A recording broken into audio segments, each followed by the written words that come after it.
Hi guys! Welcome to our channel Telugu audio stories with Maithri. నా ఛానల్‌ని ఎవరైనా ఫస్ట్ టైం చూస్తున్నట్టయితే తప్పకుండా లైక్ చేయండి, షేర్ చేయండి అండ్ సబ్స్క్రైబ్ చేసుకోండి ఫ్రెండ్స్. 'అగ్నిసాక్షి ఒక ప్రేమ కథ' పార్ట్ 46. ఇక లేట్ చేయకుండా స్టోరీలోకి వెళ్ళిపోదామా ఫ్రెండ్స్? గుండె దడ ఇంకా తగ్గడం లేదు ముత్తుకి. కార్ చాలా స్పీడ్‌గా డ్రైవ్ చేస్తున్నాడు. పక్కనే ఉన్న నీలవేణి, "అన్నయ్య, నువ్వు మరీ అంత టెన్షన్ పడకు. చూసి డ్రైవింగ్ చెయ్యి" అంటుంది. "కాదు మా, ఆ అమ్మాయి తప్పించుకుంటే నాతో పాటు మీరు కూడా రిస్క్‌లో పడతారు" అన్నాడు. "అలాంటిది ఏమీ జరగదు. ఎందుకంటే ఆ అమ్మాయికి మన భాష రాదు. తను ఎక్కడికి వెళ్ళి ఉండదు. జాగ్రత్తగా డ్రైవింగ్ చెయ్యి" అంది. భాష పెద్ద ప్రాబ్లం కాదు. దారిన పోతున్న వాళ్ళని ఎవరినైనా ఫోన్ అడిగితే ఇస్తారు. ఇంట్లో వాళ్ళకి ఇన్ఫర్మేషన్ ఇయ్యొచ్చు. లేదా కనీసం పోలీసులకు కాల్ చేసినా సరిపోతుంది. పైగా చదువుకున్న అమ్మాయి, ఇంగ్లీష్ కూడా వచ్చే ఉంటుంది అని పరిపరి విధాల ఆలోచిస్తూ ఇంటికి చేరాడు కాసేపట్లో ముత్తు. కార్ డోర్ తీసుకొని పరుగున లోపలికి వస్తాడు ముత్తు. హాల్ చీకటిగా ఉంది. లైట్ స్విచ్ ఆన్ చెయ్యగానే నివేద కాళ్ళు ముడుచుకొని తల వంచుకొని గుమ్మం దగ్గర కూర్చొని ఉంటుంది. ఒక్క నిమిషం రిలీఫ్గా ఊపిరి పీల్చుకున్నాడు ముత్తు. లైటు వెలుతురు పడగానే తలెత్తి చూసి నీరసంగా లేచి నెమ్మదిగా తన రూంలోకి వెళ్ళిపోతుంది వేద. ఆమె వెనకాలే వచ్చి డోర్ లాక్ చేయడానికి డోర్ పట్టుకొని కింద పడిన అన్నం చూస్తాడు ముత్తు. నిదానంగా డోర్ లాక్ చేసి, "నీలవేణి, ఆ అమ్మాయికి తొందరగా కొంచెం అన్నం వడ్డించు" అంటాడు. "సరే అన్నా" అంటుంది నీలవేణి. నీలవేణి అన్నం తీసుకొని వేద రూంలోకి వెళ్తుంది. నీరసంగా పడుకున్న వేదను లేపి ప్లేట్ ముందు పెట్టి 2 చేతులు జేడించి ఏదో చెప్తూ ఉంటుంది తన భాషలో. ఏడుస్తుంది నీలవేణి చాలా. ఆమె భాష వేదకు అర్థం కాకపోయినా ఆ భాషలోని భావం అర్థమయ్యున్నట్టుంది వేదకి. తను ఏడుస్తూ ఉంటే ఓదార్పుగా ప్లేటు పక్కన జరిపి ఆమెను దగ్గరికి తీసుకొని హత్తుకుంది వేద. డోర్ బయట ఉన్న ముత్తు వాళ్ళని చూసి షాకయ్యాడు. "మా మీద ఈ అమ్మాయికి కోపం లేదా? ఛాన్స్ ఉన్నా తప్పించుకోవడానికి ప్రయత్నించలేదు. పైగా నా చెల్లెల్ని ఓదారుస్తుంది. ఇంకా ఈ అమ్మాయిని ఫేస్ చేయడం నా వల్ల కాదు" అని బయటికి వెళ్ళి ఎవరికో కాల్ చేశాడు. "అన్నా, విషయం డబ్బుది కాదు. ఎన్నాళ్ళని మా ఇంట్లో ఉంచుకోవాలి" అని అవతల వైపు నుంచి మాట విని, "ఏంటి చంపాలా? నా వల్ల అయ్యే పని కాదు. నేను ముందే చెప్పాను కదా అన్నా." "అది కాదన్నా, ఇంట్లో ఆ అమ్మాయి గురించి అడుగుతున్నారు. నేను వాళ్ళకి ఏమని సమాధానం చెప్పాలి?" "చంపడం నా వల్ల కాదు. నువ్వే బాగా ఆలోచించుకొని ఒక మార్గం చూడు. ఉంటా" అంటూ కాల్ కట్ చేశాడు ముత్తు. "ఫస్ట్ ఈ అమ్మాయిని కిడ్నాప్ చేసి 2-3 నెలలు తర్వాత వదిలెయ్యాలి" అన్నాడు. "ఆ తర్వాత ఇక్కడే ఉంటే ప్రమాదం. ఆ అమ్మాయి వాళ్ళు వెతుకుతున్నారు. ఎక్కడికైనా తీసుకెళ్ళి మరొక 2-3 నెలలు ఉంచుకోమన్నాడు. ఇప్పుడేమో ఈ అమ్మాయిని వదిలేస్తే వాళ్ళకి ప్రమాదం అని, అందరి పేర్లు బయటకు వస్తాయని చంపెయ్ అంటున్నాడు. ఏంటో తిక్కమనిషి. ఎప్పుడో సహాయం చేశాడని కృతజ్ఞతగా సహాయం చేద్దామనుకున్నా. ఇప్పుడు నా మెడకు చుట్టుకునేలా ఉంది. ఈ అమ్మాయిని వదిలెయ్యాలా, బంధించాలా అర్థం కావడం లేదు. ఇంకా మాట్లాడితే చంపెయ్ అంటున్నాడు. అది మాత్రం నా వల్ల కాదు. నేనేం ప్రొఫెషనల్ కిల్లర్‌నా అంత ఈజీగా చంపడానికి? ఏదో నాకు నేను గిరిగీసుకొని చిన్న సెటిల్‌మెంట్స్, కిడ్నాప్‌లు ఎక్కువ రిస్క్ లేకుండా చూసుకుంటున్నాను. చూద్దాం మళ్ళీ ఫోన్ చేస్తే ఏం చెప్తాడో" అనుకుంటూ నీలవేణిని పిలవగానే టిఫిన్ తీసుకొని హాస్పిటల్‌కి వెళ్ళిపోయాడు ముత్తు. మీటింగ్‌లో బిజీగా ఉన్నాడు చైతన్య. ఆ టైంలో ఫోన్ సైలెంట్‌లో పెట్టేశాడు. మీటింగ్ కంప్లీట్ అవ్వగానే చూస్తే గీత నుంచి చాలా మిస్ కాల్స్ ఉన్నాయి. వెంటనే కాల్ చేశాడు. కానీ తను లిఫ్ట్ చేయడం లేదు. కాసేపటికి తన క్యాబిన్‌కే వచ్చింది గీత. "హాయ్ బావా" అంటూ. "హాయ్ గీత, నువ్వేంటి ఇక్కడ?" అడిగాడు నార్మల్‌గా చైతన్య. "బావా, డీజీపీని కలుద్దామా మనం వెళ్లి" అడిగింది Geetha. "Why Geetha, any emergency?" "డీజీపీని కలవడం ఎందుకు? Any problem?" అని అడిగాడు. ఆశ్చర్యంగా చైతన్య. అదే బావ వేద కోసమే. ఇంకా ఎలాంటి రిజల్ట్ లేదు కదా తన కేస్‌లో. మనం వెళ్లి కలిసి మాట్లాడినట్టు ఉంటుంది. నేను అపాయింట్‌మెంట్ తీసుకున్న టుమారో డేట్‌లో అడిగింది. అవసరం లేదు. నేను టచ్‌లోనే ఉన్నాను. థాంక్ యూ అన్నాడు కొంచెం సీరియస్‌గా ఫేస్ పెట్టుకొని. కాదు బావ నువ్వు చాలా చేంజ్ అవుతున్నావు. నీ మనసులో, నీ బ్రెయిన్‌లో వేద నిండిపోయింది. అందుకే ఎవరి ఫీలింగ్స్ కనిపించడం లేదు. ఎవరి గురించి ఆలోచించడం లేదు అంటుంది నిష్ఠూర గీత.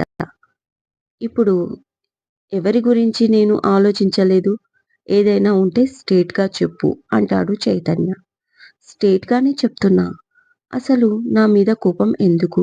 నేనేమైనా లైఫ్ లాంగ్ నీతో ఉండాలని అంటున్నానా? ఆ ఆలోచనతో పెళ్లి చేసుకున్నానా? నన్ను నీ భార్యగా చూడమన్నానా? అని అడిగింది. నువ్వు అన్నావని నేను అన్నానా? అని చైతన్య అడిగాడు. నువ్వు అనలేదు. కానీ నీ బిహేవియర్ అలాగే ఉంది బావ. ప్రతి మాటకి చిరాకు పడుతున్నావు. జస్ట్ మరదల్లా, గీతలా కనీసం మనిషిలా చూడట్లేదు మీరు నన్ను. మొన్న నైటు నేను ఎందుకు మెలకువగా ఉన్నానో తెలుసా మీకు? మమ్మీ మెలకువగా ఉండమంది. నా వల్ల కాదు అంటే నన్ను తిట్టింది. మమ్మీ భర్త తినే వరకు భార్య తినకూడదు అంటారు. కానీ వాడు ఎప్పుడు వస్తాడో తెలీదు. నువ్వు మెలకువగా కూడా ఉండవా? అని. బావా నేను పెళ్లి చేసుకున్నది మమ్మీ కోసం. మెలకువగా ఉన్నది మమ్మీ కోసం. మీ మనసులో వేద ఉంటే నేనెందుకు నిన్ను బలవంత పెడతాను? బావా నన్ను ఒక ఫ్రెండ్‌లా చూడండి. మీ నుంచి నేను కోరుకునేది అంతే అంటూ ఏడవడం మొదలుపెట్టింది గీత. సారీ గీత. నా బ్రెయిన్ కరెక్ట్‌గా వర్క్ చేయడం లేదు. నా పక్కన నివేద కాకుండా ఇంకొకరిని ఊహించుకోలేకపోయాను. అదే ఫ్రస్ట్రేషన్‌ని నీ పైన చూపి నిన్ను అనవసరంగా బాధ పెట్టాను. రియల్లీ సారీ రా అంటూ దగ్గరికి తీసుకున్నాడు. హగ్ చేసుకొని ఇంకాస్త ఎక్కువగా ఏడ్చింది గీత. ఇదే ఛాన్స్ అనుకోని. మరొకసారి నీ పైన అరవను. నీ వల్ల నాకు ఏదైనా ప్రాబ్లమ్ అయితే డైరెక్ట్‌గా చెప్పేస్తాను. సరేనా? ఇప్పుడు ఏడుపు మానేసేయ్ ప్లీజ్ గీత అన్నాడు.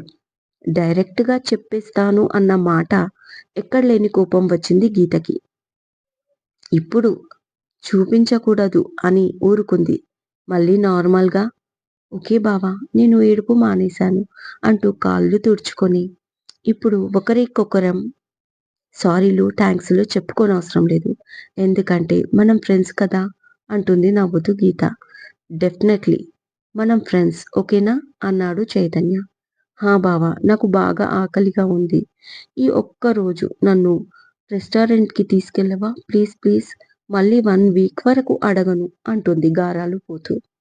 సరే పద అంటూ గీతని తీసుకొని వెళ్తాడు చైతన్య. చైతన్యలో మార్పు ఇప్పట్నుంచి స్టార్ట్ అవుతుంది అని ఎంతో హ్యాపీగా మనసులో అనుకుంటూ రెస్టారెంట్‌కి వెళ్తుంది గీత. కాలచక్రం ఎవరి కోసం ఆగదు. తన పని తను చేసుకుపోతుంది. చూస్తూ ఉండగా మరొక నెల రోజులు గడిచిపోయాయి. ముత్తు వాళ్ళ అమ్మగారికి ఆపరేషన్ జరిగి ఇంటికి తీసుకొచ్చేశారు. తర్వాత వేదని ముత్తు చెల్లెళ్ళు ఎంతో అభిమానంగా చూసుకుంటున్నారు. భాష తెలియకపోయినా సైగలతో ఒకరినొకరు పలకరించుకోవడం, ముత్తు లేని టైంలో హాల్లోకి పిలిచి కూర్చోబెట్టడం, కావేరికి కొద్దో గొప్పో ఇంగ్లీష్ రావడంతో ఇంకా వాళ్ళు మంచి ఫ్రెండ్స్ అయిపోయారు. ముత్తు ఉన్న రోజుల్లో మాత్రం ఎప్పటిలానే తనని గదిలో పెట్టి తాళం వేసేవాళ్ళు. కానీ అన్న మీద భయంతో ఏ రోజు నిన్ను ఎందుకు ఇక్కడ పెట్టారని వాళ్ళు అడగలేదు. నన్ను ఇక్కడి నుంచి తప్పించమని వాళ్ళని వేద అడగలేదు. 5 మంత్స్ నుంచి 4 గోడల మధ్య ఉండడంతో బయట కొంచెం తిరిగేసరికి వేదకి కొంచెం రిలీఫ్‌గా అనిపించసాగింది. ముత్తు అంతకు ముందు రోజు ఎక్కడికో వెళ్ళాడు. నీలవేణి బట్టల కొట్టులో చాలా పని ఉండడంతో టిఫిన్ అందరికీ వడ్డించేసి కావేరికి చెప్పింది వంట పనిలో ఆ అమ్మాయి సహాయం తీసుకోమని. తర్వాత బట్టల కొట్టుకు వెళ్ళిపోయింది. వెజిటబుల్ కట్ చేయమని సైగలతో అడుగుతుంది వేదని కావేరి. వేద కూడా సరే అన్నట్టుగా తల ఊపి కిచెన్‌లోకి వస్తుంది. వెజిటబుల్స్ కట్ చేసిన తర్వాత వాళ్ళ అమ్మకి జ్యూస్ తీసి ఇస్తుంది వేద. జ్యూస్ తాగి ఆవిడ పంటుంది. వంట కంప్లీట్ చేసి క్యారేజ్ కట్టుకొని నీలవేణికి ఇవ్వడానికి వెళ్తున్నట్టు సైగలతో చెప్తుంది కావేరి. డోర్ బయటి నుంచి లాక్ చేసి వెళ్ళిపోతుంది కావేరి. వాళ్ళ అమ్మ పడుకోవడంతో ఇక వేదకు ఏమీ తోచక ఇల్లంతా ఒకసారి పరిశీలించి చూస్తుంది. అలా చూస్తూ ఉండగా ఒక షెల్ఫ్‌లో ల్యాండ్ ఫోన్ కనిపిస్తుంది వేదకి. ఒక్కసారిగా ఆమె గుండె వేగం పెరుగుతుంది. ఎవరికైనా ఫోన్ చేస్తే ఆ ఆలోచన రాగానే ఫోన్ చెయ్యాలి, ఇలాంటి ఛాన్స్ మళ్ళీ రాదు అనుకుంటూ టెన్షన్‌గా ఫోన్ దగ్గరికి వస్తుంది వేద. అంతలోనే తన ఆలోచన మార్చుకుంటూ నేను వెళ్ళి ఏం చేస్తాను? అక్కడ నాకు ఎవరున్నారు? నా ప్రపంచం అంటే చైతన్య నాకు దూరమై చాలా కాలం గడిచిపోయింది. చైతన్య పక్కన ఏ అమ్మాయిని నేను ఊహించుకోలేను. కనీసం నీడను ఊహించుకోవడానికి కూడా భయపడే నేను, నా ప్రాణం, నా సర్వస్వం అయిన చైతన్య ఇప్పుడు పెళ్లి చేసుకున్నాడు. అతని పక్కన అతని భార్య ఉంది. అది చూసి నేను తట్టుకోగలనా? లేదు లేదు. నేను తట్టుకోలేను. నా వల్ల కాదు. చైతన్యకి దూరం కాక తప్పదు. వాళ్ళు ఎంతో సంతోషంగా ఉండి ఉంటారు. చైతన్య లైఫ్‌లో డిస్టర్బెన్స్ క్రియేట్ చేసిందాన్ని అవుతాను. నా వల్ల అతనికి మేలు జరగకపోయినా పరవాలేదు. కీడు మాత్రం జరగకూడదు. అది కూడా నా వల్ల. ఇకపైన నా బతుకు నేను బతకాలి. ఇలాంటి ఆలోచనలు తీసేయాలి అనుకుంటూ కన్నీళ్లు కారుస్తూ అక్కడే అలాగే కూర్చుండిపోయింది వేద. కాసేపటి తర్వాత ఒక్కసారి మామయ్యకి చేస్తే ఆ ఆలోచన రాగానే పైకి లేచి నిలబడుతుంది. అప్పుడే ముత్తు వాళ్ళ అమ్మ నిద్ర లేస్తుంది. ఏమైంది? అని సైగ చేసి అడుగుతుంది. వేద కళ్ళు తుడుచుకొని ఏమీ లేదు. మీకేమైనా కావాలా? అని అడుగుతుంది సైగలతో. వాష్‌రూమ్ చూపిస్తుంది ఆమె. దాంతో ఆమెను నెమ్మదిగా చెయ్యి పట్టుకొని వాష్‌రూమ్ దగ్గరికి తీసుకెళ్తుంది వేద. ఆవిడని లోపలికి పంపించి పరిగెత్తుకుంటూ వచ్చి బద్రీనాథ్‌కి కాల్ చేస్తుంది. భయపడుతూ డోర్ వైపు చూస్తూ ఉంటుంది. అటూ ఇటూ 4 రింగుల తర్వాత ఫోన్ లిఫ్ట్ చేస్తాడు బద్రీనాథ్. ఎవరు ఫోన్‌లో? అని అడుగుతాడు బద్రీనాథ్. పేరు చూస్తే పేరు పెట్టి పిలుస్తాడు. లేదంటే ఎవరు ఫోన్‌లో అని అడుగుతాడు. హలో అని మాత్రం అనడు. ఆయనది అదో అలవాటు. ఆయన గొంతు వినగానే ఎక్కడలేని దుఃఖం వచ్చేస్తుంది వేదకు. మైకుపై చెయ్యి అడ్డుగా పెట్టి చాలాసేపు ఏడుస్తూనే ఉంటుంది ఆయన వాయిస్ విని. ఏ జన్మ బంధమో మనల్ని కలిపింది.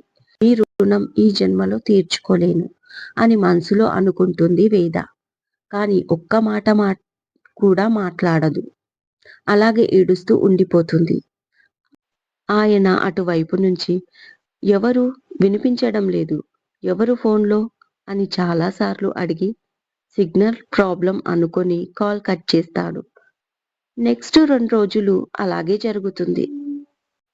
గీత సావాసం వల్ల చైతన్యలో కొంత మార్పు వచ్చింది. చికాకు కోపం తగ్గించేశాడు. నైట్ తొందరగా వస్తున్నాడు. వీకెండ్‌లో గీతతో డిన్నర్‌కి వెళ్తున్నాడు.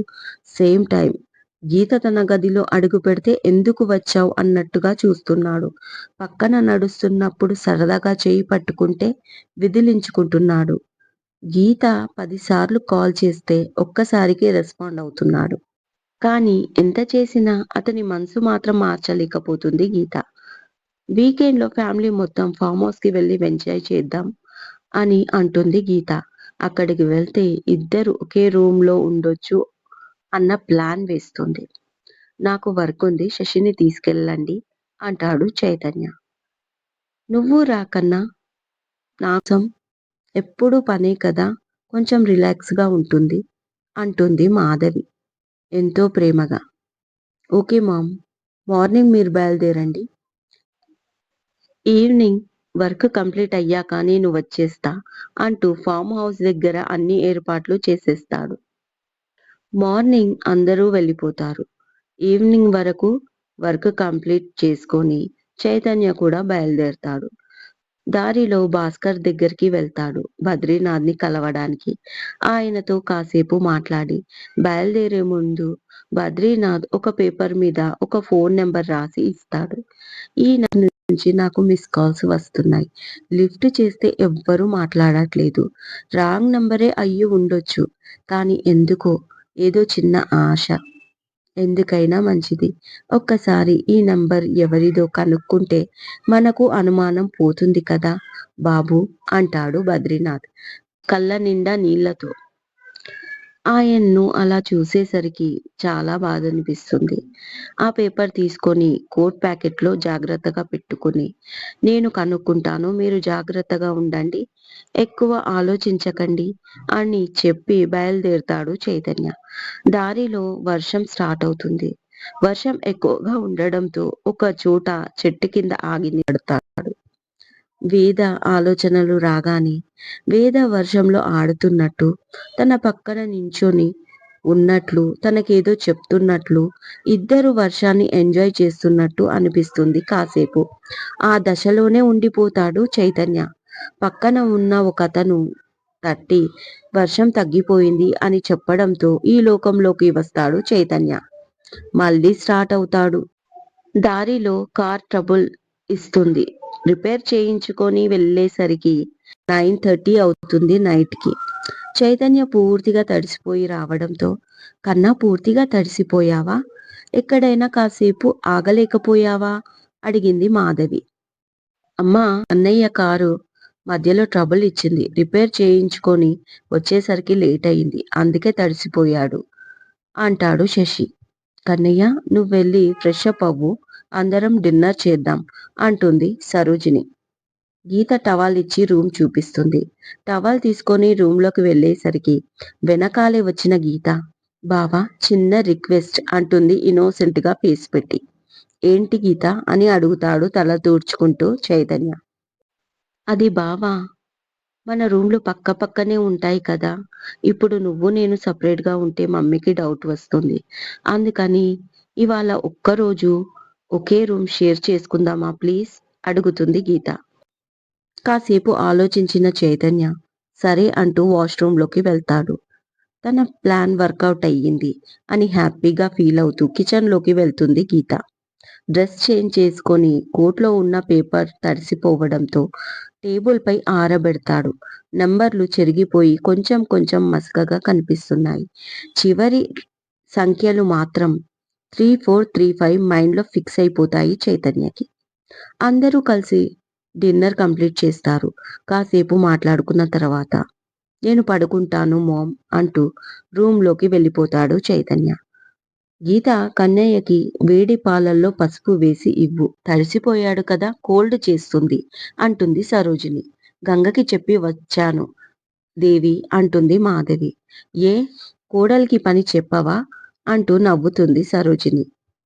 "అత్త నన్ను పాత గీతలాగే చూస్తుంది. అందుకే నాకు ఏ పని చెప్పదు" అని వెటకారంగా అంటుంది గీత. "పిచ్చి పిల్ల, నిన్ను అప్పుడు, ఇప్పుడు, ఎప్పుడూ ఒకేలా చూస్తాను. నా మనసులో స్థానం నీది మారదు" అంటూ నవ్వుతుంది మాధవి కూడా. ఆ మాటకు మీనింగ్ అర్థమైన గీత కోపంతో ఉడికిపోతుంది. "నీ మనసులో స్థానం ఎవరికి కావాలి? నాకు కావాల్సింది చైతన్య. ఒక్కసారి తను నాకు సొంతమయ్యాక నీలాంటి 100 మంది కూడా నన్ను ఏమీ చేయలేరు" అని మనసులో అనుకుంటూ కిచెన్‌లోకి వెళ్ళిపోతుంది గీత. "పాలలో పసుపు వేశావా?" సీరియస్‌గా అడుగుతుంది గంగని. "వేశానమ్మా" అంటుంది గంగ. "సరే ఇటివ్వు" అని విసుగ్గా తీసుకొని, "వెళ్ళి మమ్మీ రూమ్‌లో బెడ్‌షీట్ సర్దు" అంటుంది గీత. గంగ అటు వెళ్ళగానే గీత చేతిలో నుంచి ఒక టాబ్లెట్ తీసి పాలల్లో వేసి కలుపుతుంది స్పీడ్‌గా. అది కలిసిపోయాక ఫ్లేవర్ తెలియకుండా ఉండడానికి ఇంకొంచెం పసుపు యాడ్ చేసి చైతన్య రూమ్‌లోకి వెళ్తుంది. "బావ, మిల్క్ తెచ్చాను, వేడిగా ఉన్నప్పుడే తాగమంది అత్త" అంది గీత. "అక్కడ పెట్టు తాగుతా" అంటూ ఫోన్‌లో ఏదో సీరియస్‌గా చూస్తున్నాడు చైతన్య. "త్వరగా తాగు, వేడి తగ్గుతుంది" అని చెప్పి బయటికి వెళ్ళిన గీత, "ఈరోజు నీలో కోరికను నిద్రలేపి, నిన్ను నా సొంతం చేసుకొని, నా కోరిక తీర్చుకుంటా" ఈ రాత్రి నువ్వు నాతో గడిపితే చాలు. తొందరపడ్డాను అన్న ఫీలింగ్‌తో అయినా నన్ను ఇక దూరం పెట్టవు. అది చాలు నాకు అని మనసులో అనుకుని రాక్షసంగా ఒక నవ్వు నవ్వి రెడీ అవ్వడానికి వెళ్తుంది సరోజిని రూమ్‌కి. సరిగ్గా 10 నిమిషాల తర్వాత చైతన్య రూమ్‌కి వెళ్తుంది రెడీ అయి గీత. బావా పడుకోలేదా అని అడుగుతూ ఖాళీ గ్లాస్ చూసి నవ్వుకుంది. తన మాట విని చైతన్య ఎంతో సంతోషంగా గీత దగ్గరికి వచ్చి గట్టిగా హగ్ చేసుకున్నాడు. సరిగ్గా గంట తర్వాత గీత గట్టి గట్టిగా ఏడుస్తూ బెడ్‌పై కూర్చుంది. అందరూ చుట్టూ నించున్నారు ఆమెను చూస్తూ. గీత, చైతన్య మధ్య ఏం జరిగిందో నిజంగా నాకు తెలీదు. ఒకవేళ తెలిస్తే లేట్‌గా అయినా మీకే అప్డేట్ త్వరగా వస్తుంది. నాకు తర్వాత వస్తుంది. కాబట్టి నా పైన ఫైట్ మాత్రం ప్రకటించకండి ప్లీజ్ ఫ్రెండ్స్. అలాగే ఈ ఎపిసోడ్ నచ్చితే నాకు కామెంట్ చేయండి. అలాగే లైక్ చేయండి, షేర్ చేయండి, సబ్స్క్రైబ్ చేసుకోండి నా ఛానల్‌ని. మరొక మంచి ఎపిసోడ్‌తో మీ ముందు ఉంటాను. మైత్రి.